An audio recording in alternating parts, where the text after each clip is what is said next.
واقعہ امام راضی فرماتے ہیں اگر جج کے پاس مقدمہ آ جائے نا باپ اور بیٹے کا آپس میں جھگڑا ہے، اسے پتہ چل جائے کہ باپ سچا ہے بیٹا جھوٹا ہے، تو 100 دفعہ کہہ دے کہ باپ سچا ہے بیٹا جھوٹا ہے، باپ سچا ہے بیٹا جھوٹا ہے، باپ سچا ہے بیٹا جھوٹا ہے۔ لیکن اگر اسے پتہ چل جائے نا کہ بیٹا سچا ہے اور ابا غلطی پہ ہے، اب یہ تو 100 دفعہ کہے کہ بیٹا ٹھیک کہتا ہے، بیٹا سچا ہے، بیٹا سچا ہے، پر ایک دفعہ بھی یہ نہ کہے کہ ابا جھوٹا ہے، حالانکہ مطلب یہی ہے۔ اگر بیٹا سچا ہے تو پھر خود بخود سمجھ آتی ہے کہ ابا جی غلطی پہ ہیں، لیکن ادب کا تقاضا یہ ہے کہ جج بھی یہ نہ کہے کہ باپ جھوٹا ہے اگرچہ وہ غلطی پر ہے، یہ تو کہہ دے کہ بیٹا، اس لیے کہ ادب والے کا جو مقام ادب ہے وہاں ادب کیا جائے، جو مقام اکرام ہے وہاں اکرام، وہاں آپ خشک نہیں بنیں گے، جہاں جھکنا ہے وہاں بہرحال جھکنا ہے، جہاں سلوٹ کرنی ہے بہرحال وہاں سلوٹ کرنی ہے۔ جن کا ہمارے اوپر ادب لازم ہے ہم نے ان کا ادب۔ امام اعظم ابو حنیفہ رحمۃ اللہ علیہ ایک جنگل میں ایک باغ میں بیٹھے تھے، شاگرد ساتھ تھے، امام ابو یوسف تھے اور بھی آپ کے شاگرد تھے، تو کچھ لکھ رہے تھے۔ علماء جب کتابیں لکھتے ہیں تو 20 کتابیں انہوں نے کھول کے نشانیاں رکھ کے دائیں بائیں رکھی ہوتی ہیں، مختلف قسم کے نوٹس ہوتے ہیں، بڑا کچھ بکھرا ہوا تھا، شاگرد تھے۔ باغ کے ایک کونے میں بچے کھیل رہے تھے، وہ بچوں میں سے ایک بچے کی گیند آ گئی باغ میں، بچہ گیند لینے آیا تو امام صاحب اٹھ کے کھڑے ہو گئے، تو کاغذ شاغذ سارے بکھر گئے، بچہ گیند لے کے چلا گیا، شاگرد چوپ رہے، چلو دوبارہ سے کتابیں سمیٹی، ڈھونڈا سارا کچھ، پھر سے کام شروع ہوا، چند منٹ گزرے تو بچہ پھر آ گیا گیند لینے، امام صاحب پھر اٹھے، پھر سارا کچھ بکھر گیا،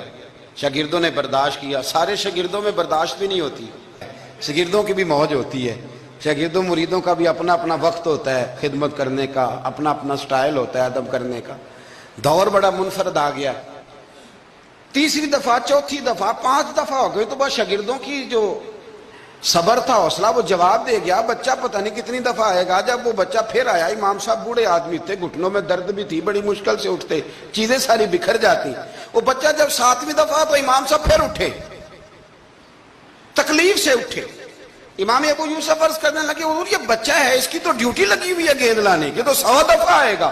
تو امام صاحب فرمانے لگے یہ 100 دفعہ آیا تو میں 100 دفعہ اٹھوں گا، آنے دو۔ کہا حضور کیوں آپ اٹھیں گے؟ فرمایا یہ میرے استاد کا پوتا ہے، اصلا نال جے نیکی کریے تے نسلاں تاک نہیں بھول دے،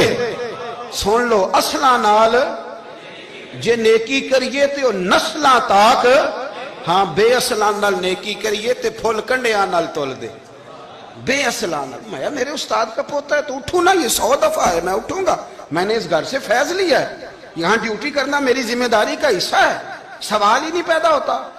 صحابہ کرام فرماتے ہیں نبی پاک کے اخراجات بہت زیادہ تھے، آمدن کوئی نہیں تھی، بظاہر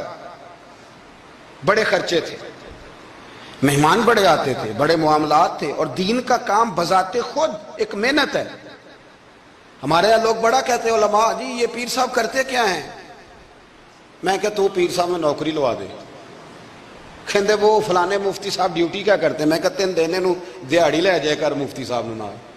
مستریاں نہ لائے نو، تاکہ روٹی تو کھا لینا۔ اور خدا کے بندو، جو بندہ سویرے ڈیوٹی کرنے جائے گا وہ شام کو آ کے ریسرچ کر سکے گا کتاب و سنت پہ؟ وہ ایک صفحہ پڑھے گا تو سو جائے گا۔ اس لیے حضرت عمر فاروق نے یہ کام امت کو بتایا، فرمایا علماء کو تنخواہ دو، اور مسجد کے امام کی تنخواہ حضرت عمر نے گورنر، صوبے کے گورنر کے برابر لگائی تھی، اور خطیب کی تنخواہ گورنر سے زیادہ ہوتی تھی۔ فرماتے تھے یہ ذہنی طور پر فارغ رہیں گے، سہولت میں رہیں گے تو صحیح دین پڑھیں گے اور صحیح کر کے پڑھائیں گے، اگر یہ الجھے رہیں گے کہ سویرے بل جمع کرانا ہے تو ان کے لیے بڑی دشواری ہو جائے۔ لیکن ہمارا ماحول کیا ہے،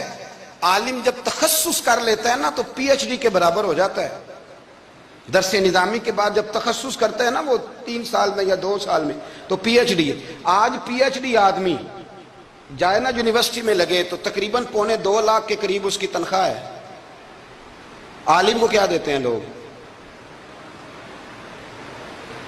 یہ میری بات سمجھے، اس کا اور اس کا لیول تعلیم کا ایک جیسا ہے، اس کا سٹیٹس کیا ہے اور اس کا، لیکن اس کے باوجود اگر وہ کسی آسانی میں ہے تو اس بیچارے کو حساب دینا پڑتا ہے، اسے بتانا پڑتا ہے کہ گاڑی میں بیٹھتا ہوں تو کہاں سے آئی ہے، روٹی کھاتا ہوں تو کہاں سے؟